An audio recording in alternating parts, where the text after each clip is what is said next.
The Fir Tree. Far away in the deep forest, there once grew a pretty little fir tree. His position was delightful. The sun shone full upon him, the breeze played freely around him, and in the neighborhood grew many companion fir trees, some older, some younger. But the little fir tree was not happy. He was always longing to be tall. He did not care for the sun or the wind, or for the merry, pleasant children who came around the forest to gather strawberries and raspberries. Indeed, sometimes they would sit with a pitcher full of gathered fruit underneath the little fir tree and say, "What a pretty little tree this is!" And then the fir tree would feel very much vexed. Year by year he grew. Every year he sent forth a long green shoot, for you could always tell how many years a fir tree lived by counting the number of joints in its stem. "Oh, that were as tall as the others," sighed the little tree. "Then I could spread out my branches so far, and my crown to look out over the wide world around. The birds would build their nests among my branches, and when the wind blew, I should bend my head as graciously as the large pines." He took no pleasure in sunshine, in the song of the birds, nor in the little red clouds that sailed above him every morning and evening. In the winter time, when the ground was covered with white glistening snow, a hare would come scampering about now and then, and would jump right over the little tree's head, and that annoyed him terribly. However, 2 winters passed, and by the third the tree was so tall that the hare had to run around it. "Oh, to grow, to become tall and old, that is the only thing in the world worth living for," thought the tree. In the autumn, the woodcutters came and felled some of the largest trees. This happened every year, and the young fir, who was by this time of reasonable height, shuddered when he thought those grand, magnificent trees fall with tremendous crashing and groaning on the ground. Their boughs were then cut off, their stems looked terribly lanky and long, and naked as they lay on the earth. They could hardly be recognized. They were placed upon each other in a wagon, and horses drew them away, far, far away from the forest. Next spring, when the swallows and the storks had returned from abroad, the little fir tree asked them, "Do you know where the large trunks are taken? Have you met any of them?" The swallows knew nothing about the matter, but the stork looked thoughtful for a moment, and then nodded his head and said, "Yes, I believe I have seen them. As I was flying from Egypt to the place, I met several ships. Those ships had splendid masts, and I have little doubt that they were the trees from this forest. They smelled like firwood. I can give you their regards. They sailed gloriously, quite gloriously." "Oh, that I were too tall to sail upon the tree!" exclaimed the little fir tree. "Tell me what it is, this sea, and what it looks like." "That would take too long to explain," said the stork, and away he strutted. "Be happy, you are young," said the sunbeams. "Rejoice in your radiant youth and the freshness of life that is within you." And the wind kissed the tree, and the dew wept tears over it. But the little fir tree did not understand why they were trying to tell him. When Christmas approached, many young trees were felled. Some of them were not even so tall, and certainly no taller than the young restless fir tree, who was always longing to be away. These young trees were chosen from the most beautiful. Their branches were not cut off. They were put upon a truck, and horses pulled them away, far, far away from the forest. "Where are they going?" asked the fir tree. "They are not larger than I am. Indeed, one of them was much smaller. Why did they keep all their branches? Where are they taken?" We know," twittered the sparrows. "We peeped through the windows in the town below. We know where they have gone. They receive the utmost honor and glory. They are placed in the middle of the room and decked out with beautiful things, gilded apples, sweetmeats, playthings, stars, ribbons, and hundreds of bright candles." "And then," asked the little fir tree, trembling in every branch, "what happens then?"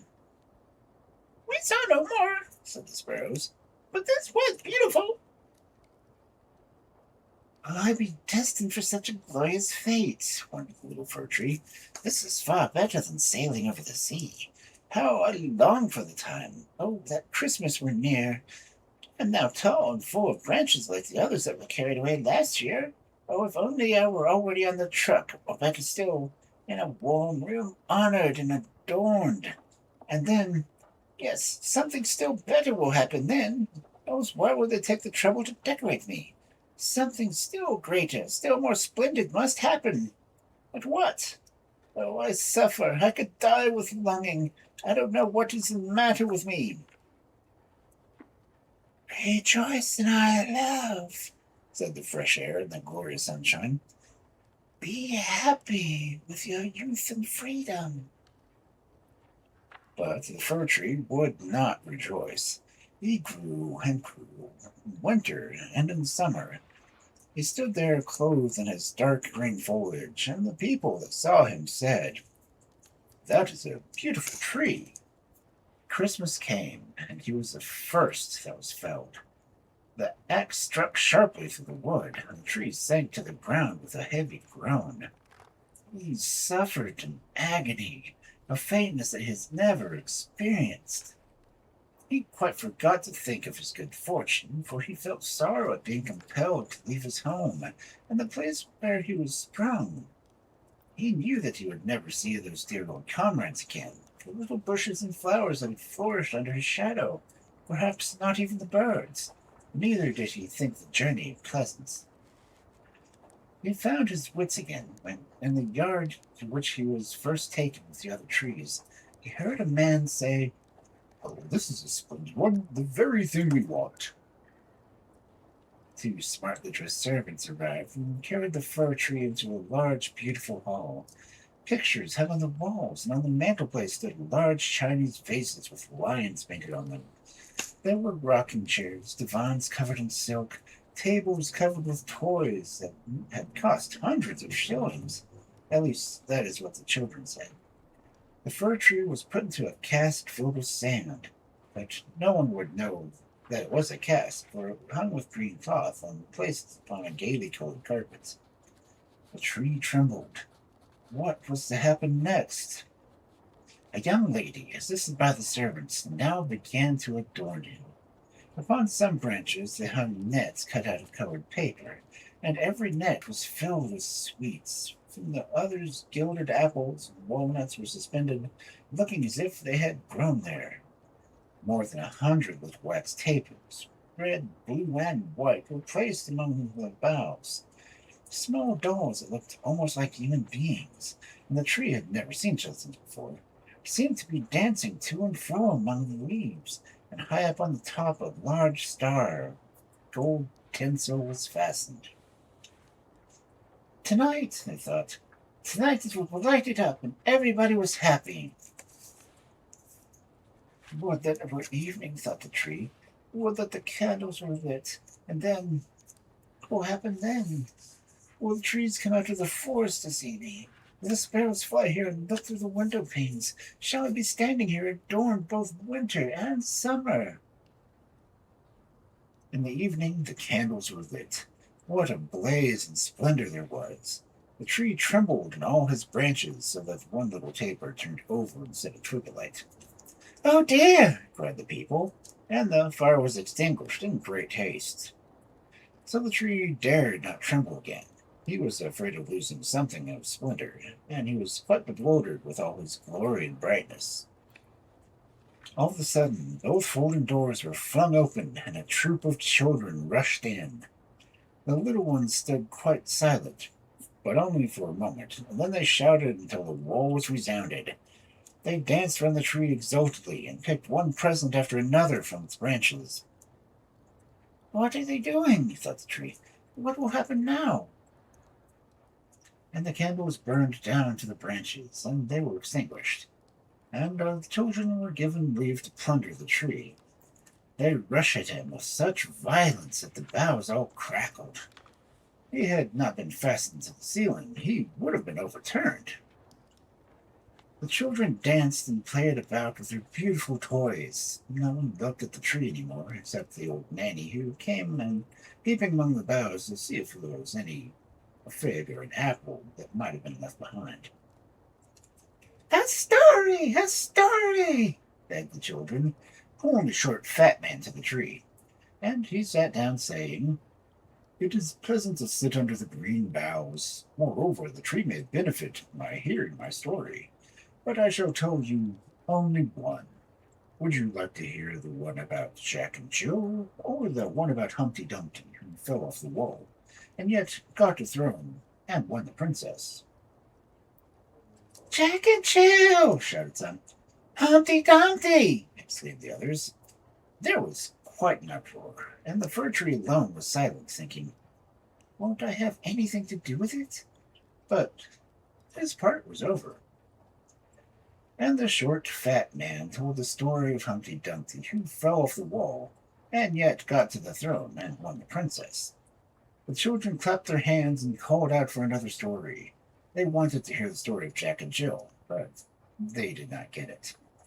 Meanwhile, the fir tree stood silent and thoughtful.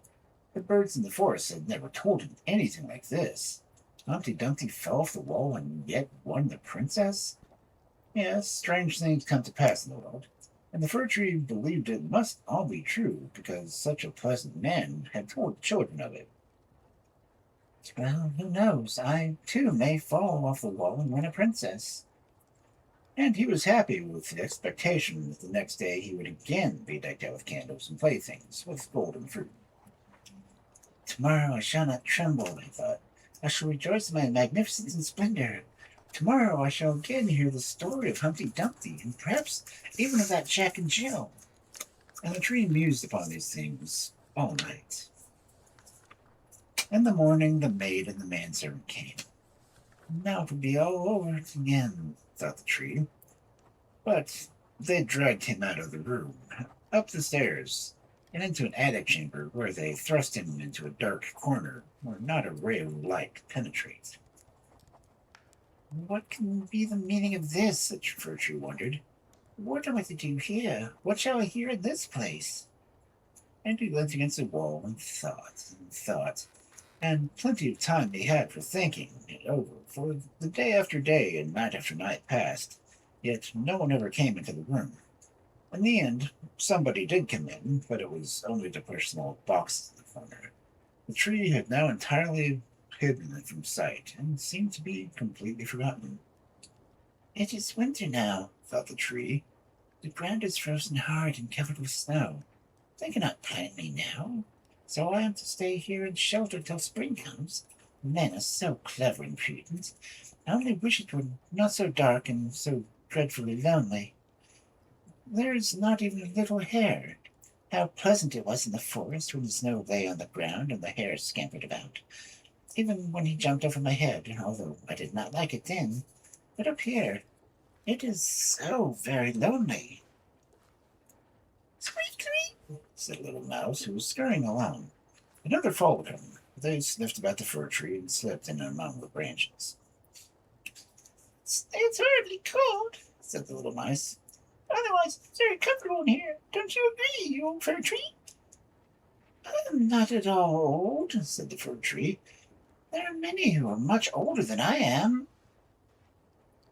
"How did you get to be here?" asked the mice. "And what do you know about the world?" They were most uncommonly inquisitive. "Tell us about where the delightful place on earth. Have you ever been there? Have you ever been in the larder where cheese lies on the shelves? Where the cured bacon hangs from the ceiling? Where one can dance over tallow candles? Where you can go in thin and come out fat?" "I know nothing of that place," said the fir tree. "But I know the forest where the sun shines and the birds sing." And he spoke to them about his youth and its pleasures. Never had the little mice heard anything like it before. They listened most attentively and exclaimed, "To be sure! How much you have seen! How very happy you must have been!" "Happy?" asked the fir tree in surprise, and he thought the moment and everything he had told them. "Yes, on the whole, those were very pleasant days."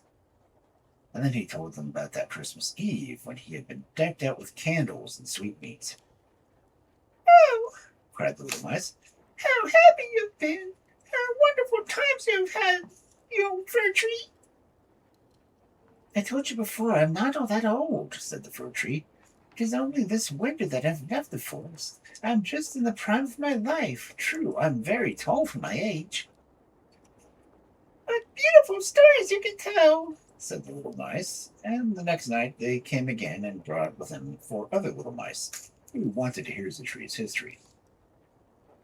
And the more the tree spoke of his youth in the forest, the more vividly he remembered it, and thought, "Yes, those were pleasant times, but they may come again one day.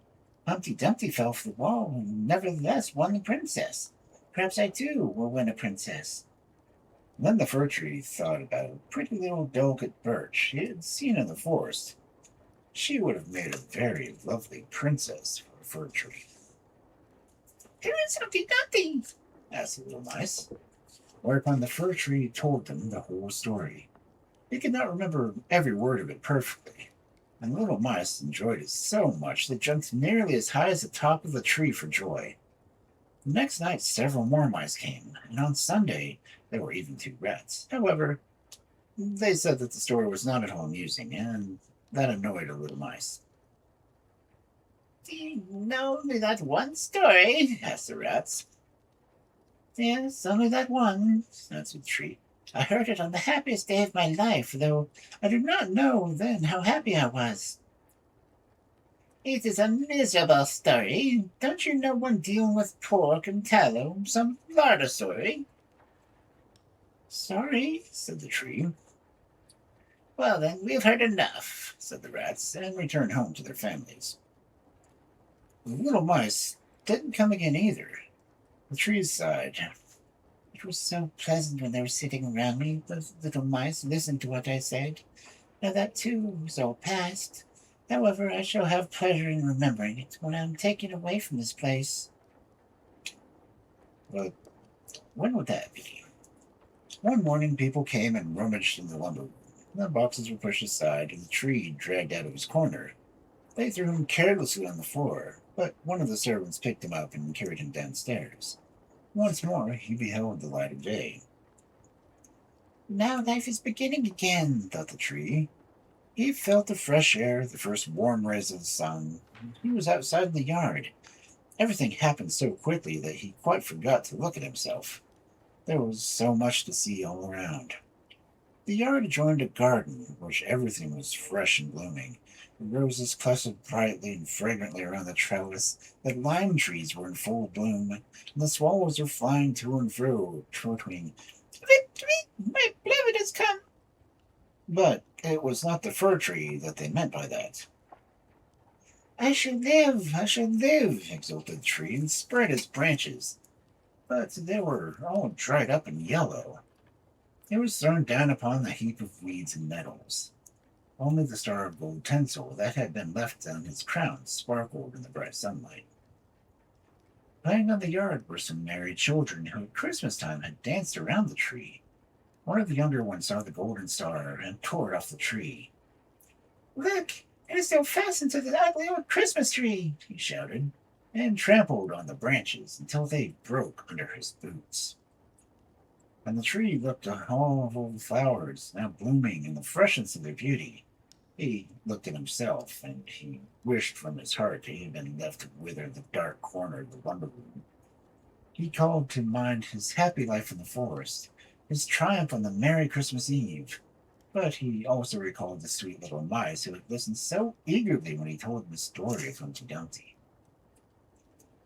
"Past, all past," said the poor tree.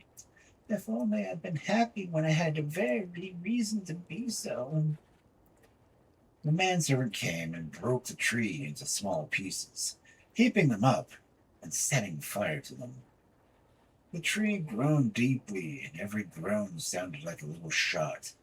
The children all ran up to the fire and jumped about in place of the blaze, looking at it and shouting, "Piff, paff!" But at each of those heavy groans, the fir tree thought of a bright summer's day, or a starry winter's night in the forest. or of that splendid Christmas Eve, and of Humpty Dumpty, the only story that he'd ever heard and could retell. And at last the fir tree was burnt. The children played about in the yard. On the chest of the youngest sparkled the golden star that the tree had worn on the happiest evening of his life. But that was all past, and the fir tree was past, and Christmas Eve was past, and the life of the beautiful forest was past, and even in the attic and the little mice were past. And the story, too, is past, for stories come to an end, sometime or another.